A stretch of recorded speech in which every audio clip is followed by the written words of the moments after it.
Alright, welcome to episode 4, Finding Shaun. We start out with a little bit of dialogue here, getting to know Valentine.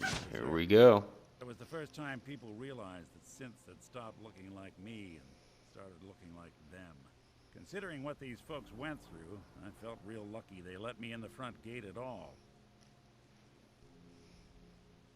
Massacre of the CPG? What's that? The Commonwealth Provisional Government. Years back, a group of settlements tried to get together and form a coalition. Every settlement with even a hint of clout sent representatives to try and hash out an agreement. Only the Institute sent a representative of their own, a synth. The man killed every rep at the talks. The Commonwealth Provisional Government was over before it even got off the ground. I took up in town not long after. I was damn lucky they didn't just tell me to scram right then and there. Why would you want to live among bigots like that? Now, I couldn't really blame them, given the circumstances. But folks sure started turning the other cheek when I showed up with the mayor's daughter. Gal of about 15. Pride and joy of the mayor back then. Man by the name of Henry Roberts. The young Miss Roberts decided she'd run off with some caravan hand she'd, known for an evening. Turns out the guy was part of a gang of kidnappers. I didn't even know who I was rescuing, just stumbled on a crying girl and 4 toughs. I took her home and the mayor dubbed me a hero, offered me a place in town. Lots of folks protested, said I was a spy, but he wouldn't have it. Taking up in the city was tricky at first, but I never tried to hide what I was, and people seemed to warm to that.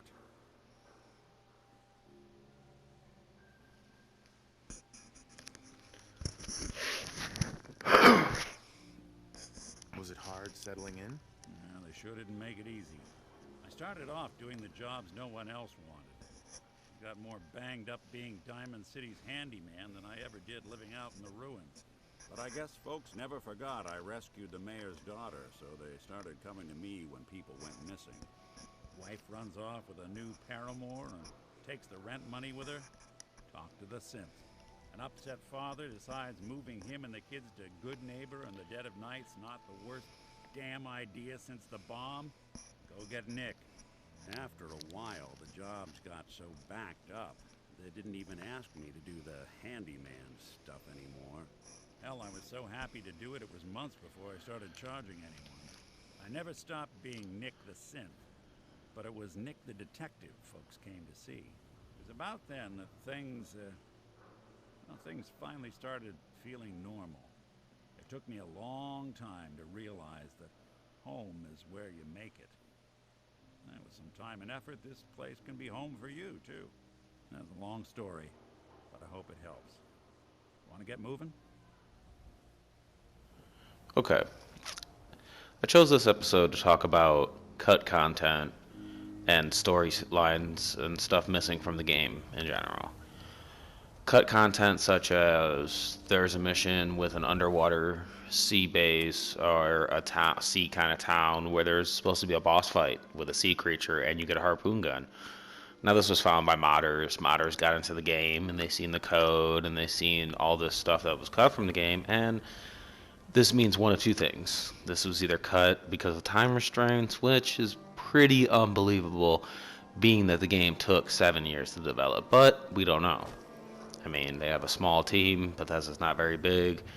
They put as much content as possible in the game, and maybe they just didn't feel like it worked out for Fallout 4. It just didn't go with the story, and they felt that later on they can go back and tweak it and make it better. So why give it to you half-assed, essentially? So now Hey, officer. that sucks, but that's cool. I'm fine with that. That's if you're against that, I'm sorry. Other cut content was there's an ending. Now, this is a spoiler alert. I have not beaten the game yet still, but I do know this ending. So if you do not want to hear one of the potential endings of Fallout 4, click off the video, pause the video. It's only going to take me probably a minute or so, so kind of come back. You'll hear me talking about Brotherhood stuff. There you go. If you hear Brotherhood stuff, don't listen if you don't want to hear it. That was pretty much good enough warning. I'm about to get right into it. So the potential ending of Fallout 4 was with the Brotherhood is there's Dance, which is your follower. He is a Sith. So he wants you to kill the leader of the Brotherhood because the leader of the Brotherhood wants you to kill him, but he still has the mind of Dance. That's who he thinks he is. He's completely down with the Brotherhood. He is completely with the Brotherhood 100%. That is him. That is his mind. That's all he knows. But they do not believe him because it's a synth. He was replaced. He's essentially a clone, a Fallout 4 clone. So you can help him and kill the leader of the Brotherhood to become the leader of the Brotherhood. Now that is epic. Why they would cut something like that from the game, I have no idea. That adds so much more immersion to the game. That adds so much more gameplay to the game. My thoughts are it was too Skyrim-esque. Maybe they put it in there for modders to kind of play around with, kind of build off of it, kind of do what you want with it because it's there. The code is there. You can make it. But maybe they, in development, they got afraid that people would be like, "Oh, that's just like Skyrim becoming College of the Winterhold and the leader of the not the Brotherhood, but the Knights Guild, not the Knights Guild, but the Assassin's Guild. There you go. I knew we'd get it one day. Gotta read up on my Skyrim lore. But they might have been afraid that people were going to be like, "Oh, that's too much like Skyrim. This is supposed to be Fallout, a completely different game." 100% fine with that. Everybody's entitled to their opinion. I personally would have loved that in the game. I personally would have loved to freaking step up and be the leader of the Brotherhood and do Brotherhood missions and send the Brotherhood on to do stuff. Maybe we send the Brotherhood on to take down the railroad and the Institute. Be able to ride around on the blimp, go to different locations throughout Fallout, and maybe use it as DLC. Maybe that's what they're going to do, is use it as DLC. That way you can expand on the Brotherhood and possibly that's your entrance to another city. Maybe in DLC they decided whatever, maybe they're not going to add another city. Maybe they're going to just build off of Boston. And with that underwater level, that's building off of Boston. With the Brotherhood ending, that's building off of Boston. So maybe instead of taking you out of the city like they did in Fallout 3, they're going to keep you in the Commonwealth, which is fine with me. Add more quests. Everybody's complaining about not enough quests. Everybody's complaining about not enough story. I'm showing off story right here.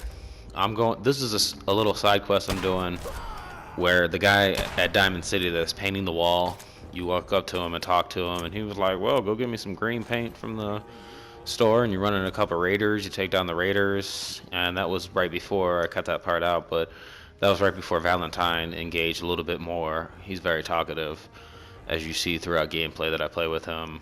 I'm actually doing his mission right now. I'll put a video up eventually of where all this dialogue from Valentine leads to with his mission, and we'll get his perk.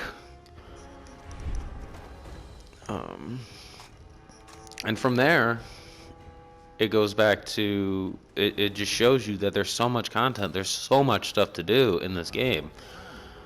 The people that are complaining had such high hopes for this game. They put it on a pedestal that was unreachable in my mind. This game has everything. It has graphics. It's unique to the game.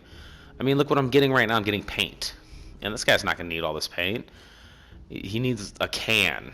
I'm pretty sure you take all this paint and you paint your power armor with it. And you can come back here to this area and mix different kinds of paint. Once you get magazines, the hot rod magazines are different colors for your power armor. Now, I'm not sure if you have to take those magazines, if they just give them to you as paint, if they change out the color of whatever paint you have at the time, or if you have to bring it back to this paint shop here and mix it for the color that you want. Also, with the underwater area and the sea monster that you get to fight, I would be 100% fine if that was a DLC content and I went down there and there was an underwater area that was maybe another faction, or even if it wasn't a faction, it was just a place that you go to and it was as big as Diamond City. Diamond City's huge. I mean, it's not huge, but it's a freaking baseball stadium that you walk through. It's big enough. And that's just one of the cities in Fallout 4. I have not discovered all of the locations, but there is plentiful locations to discover. Maybe not as many quests for those locations. But just walking around and exploring the wasteland is half the fun, to me, at least. Let me know what you think. Comment. Tell me what you think about cut content and why Bethesda leaves things to the modders and why they build it in the game and only build it halfway or build it completely and then cut it at the very end. Are you okay if that was DLC? Are you against if that's DLC? Are you against if that's for modders? Are you for if that's for modders? Are you a modder yourself? If you're a modder yourself, let me know. Let me know what kind of mods you've built. I've seen tons of mods so far. I cannot wait until console mods come. I'm not sure when the release of that is going to be. Probably not till next year sometime because we're already in December. The end of December going into January, so we're already pretty much in 2016. So you might as well call it maybe late 2016 because Xbox is going to get it first. Maybe Xbox already has it. I haven't looked too much more into it. I'm excited for it because you can mod ammunition, make your own ammunition for every weapon. You can build literally anything in the game. If you've seen it, you can build it. I'm sure that there's mods for mannequin, displaying your armor. I know I've talked about that in other videos of being very disappointed with all these mannequins lying around and I cannot display my armor. There's vault doors. I don't think you can build into the ground, but you can build an essential vault in a stronghold. And there's 30 stronghold bases to build. There's 17 followers and 30 bases. I don't know how many locations, but there's enough. There's definitely enough to do in this game. So if you're bored of it already, and you've only been playing it for a month, I'm sorry. There's plenty of other games to play. There's Witcher. Go back to Skyrim. Go play Fallout 3. There's Bloodborne. There's Dragon Age. There's Batman. If you got a Wii U, go play Mario Maker. Or Mario Kart. Those are two awesome games. See, here goes the painter guy that I was telling you about. Where you bring him back the can of paint and you kind of just help the city a little bit. Look at that fancy paint job he's doing on the wall over there.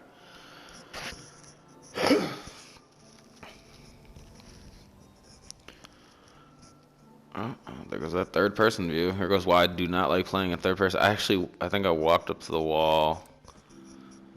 Oh yeah, he had me paint it. He had me paint like that's a true painter right there.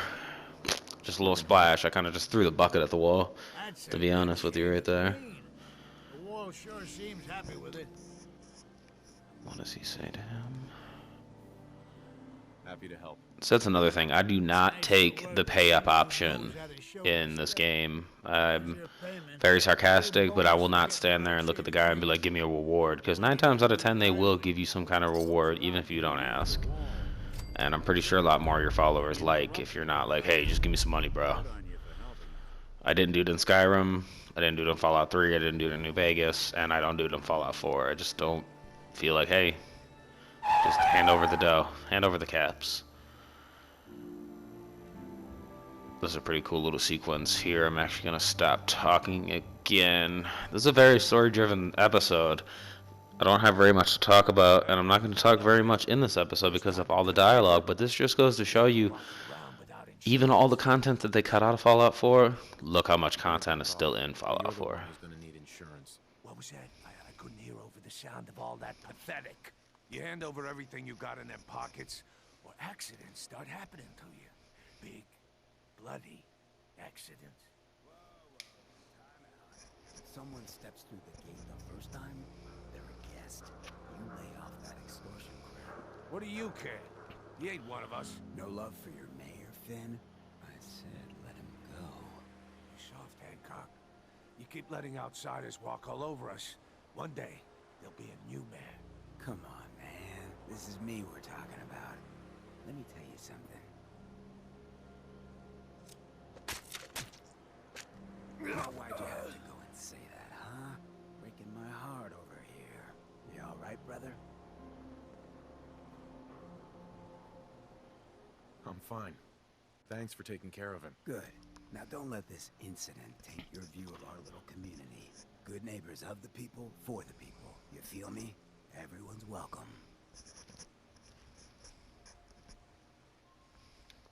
Of the people, for the people? Brother. I can tell I'm gonna like you already. Just consider this town your home away from home. So long as you remember who's in charge. And there you go. That's... I had to stop talking for at least 5 minutes of this video of just straight story. Another thing I want to talk about is the Final Fantasy VII Remake that we're all excited for. We're more hyped for the Final Fantasy VII Remake than we were hyped for Fallout 4. They did announce it to be episodic.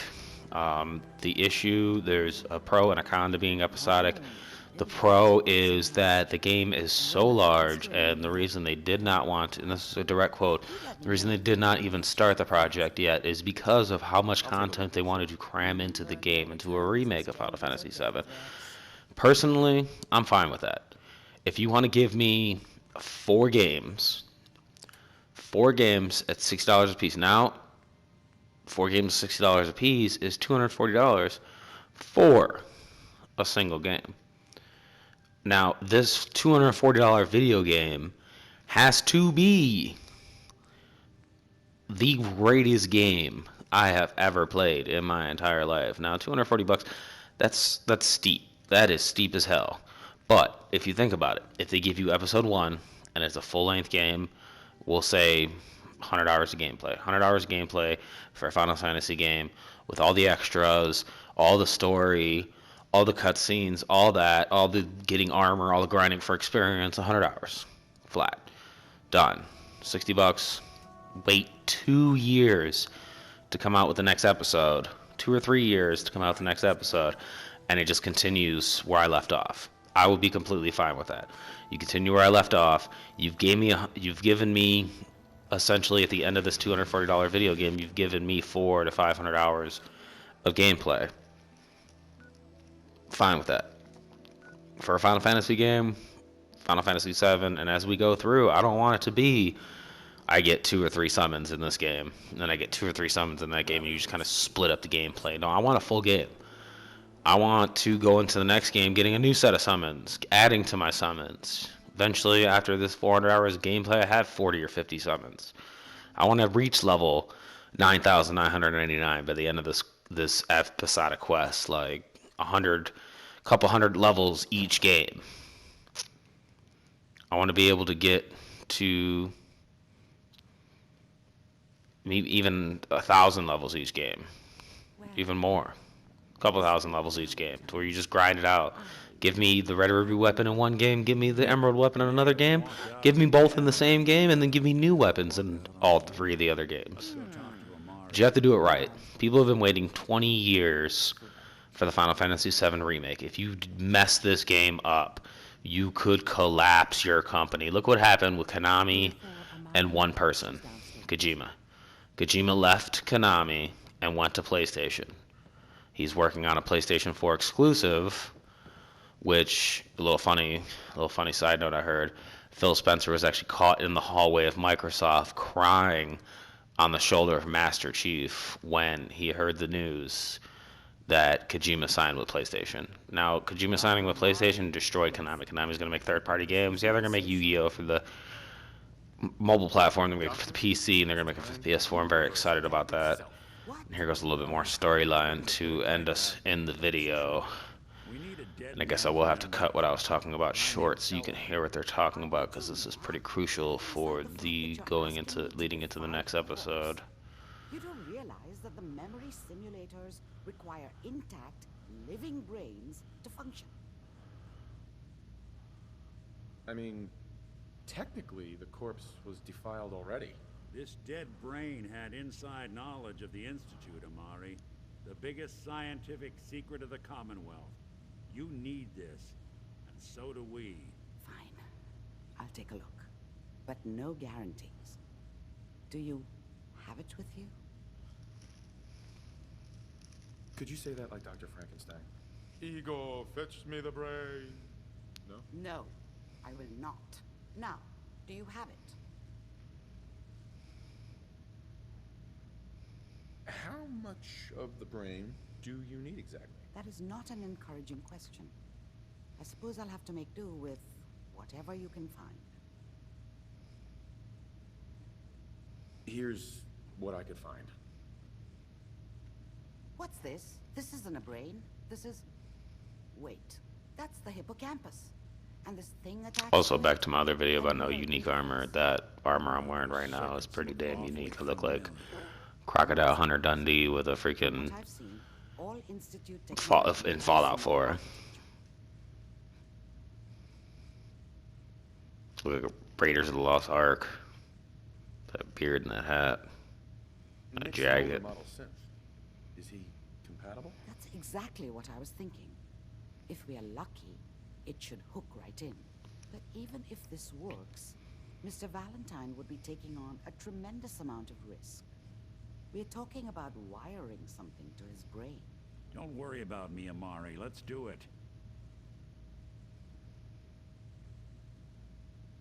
We should try plugging you into a toaster next. Mmm, fresh toast. It's nice to know that even when I'm about to have a foreign object shoved into my noggin, you find new horrible ways to laugh at my expense. Whenever you're ready, Mr. Valentine, just sit down.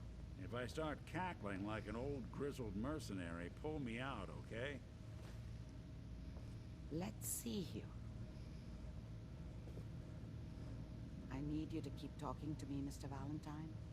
Any slight change in your cognitive functions could be dire. Are you feeling any different? Are you gonna talk to her, or you can just go stand and look at her? Static. I Are you guys talking right can't now? make sense of any of it, Doc. They're probably talking right now. I can't hear what they're saying in the video when I'm talking over it like this. It appears the Institute has one last failsafe. There's a lock on the memories in the implant. Is Nick gonna be okay? Yes, the connections appear to be stable. Hopefully, it'll be as simple as unplugging the implant once we're done. But that doesn't get around the current problem. The memory encryption is too strong for a single mind. But what if we use two? We load both you and Mr. Valentine into the memory loungers. Run your cognitive functions in parallel. He'll act as a host, while your consciousness drives through... She's got like a whatever wicked memory rash you on her find. neck. Holy crap, I never noticed that before. She's like a reptilian. Nick and I Illuminati. mind. Yeah, I'm not gonna see him in any compromising positions, am I? If a smart mouth was all it took to solve problems, we would have found your son by now. No. You won't Oh have my to worry god, about that's that. The only memories the you'll closest get thing once to you're other done. races you will get in Fallout 4.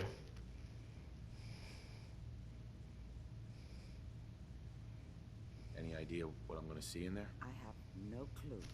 But considering we only have a single piece of the medial temporal... Maybe I'm just being an a-hole and that's a birthmark. I doubt They just don't acknowledge it in the game. They just try to make him more human. Alright, let's get started. Just sit down over there and keep your fingers crossed. See you on the other Alright, and that's the end of this video. It's a little bit shorter. Make sure to let me know what you think about Final Fantasy VII's epilogue or episodic. Let me know what you think about the video. Let me know what you think about the cut content from Fallout 4. Make sure to like, subscribe, like us on Facebook at Matt Archer Media. Share my video with your friends if you liked it. Thank you. We love you.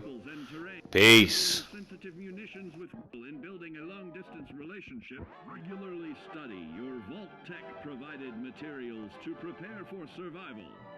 And to answer the question, do you know